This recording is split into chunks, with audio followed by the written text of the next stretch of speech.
খুব মিষ্টি, একদম গাছের টাটকা আম, একদম টাটকা গাছ থেকে পারলাম। এই যে দেখতে পাচ্ছেন।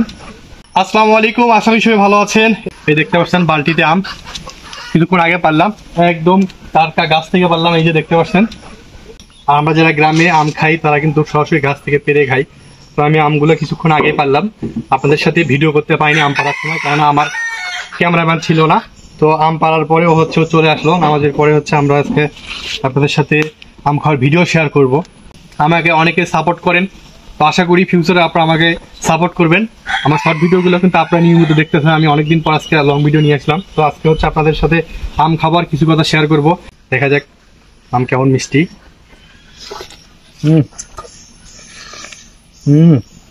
সেই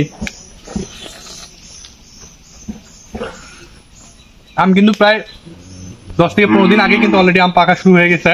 তো আমি বাইরে থাকা অবস্থায় খাইতে পারিনি, ফ্রিজে ছুটিতে আসলাম, আমরা পরে যে খাচ্ছি।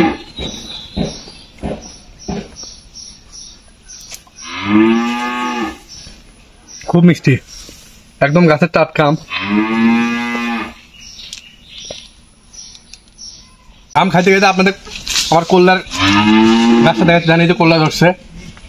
এই যে এখন কয়েকদিন থেকে বৃষ্টি পড়তেছে, যার কারণে কল্যা কিন্তু আস্তে আস্তে বড় হচ্ছে।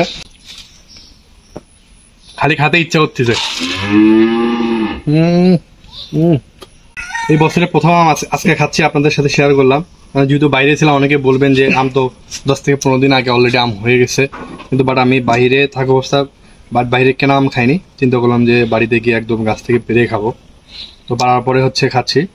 বর্তমানে আম কাঁঠাল যারা প্রবাসে থাকেন এই সময়টাকে অনেক মিস করেন।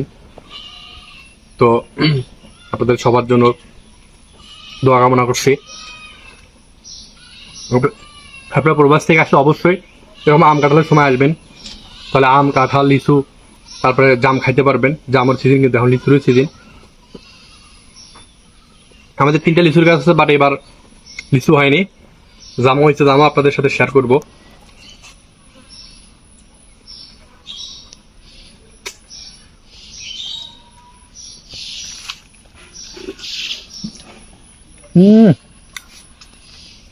সেই মজা।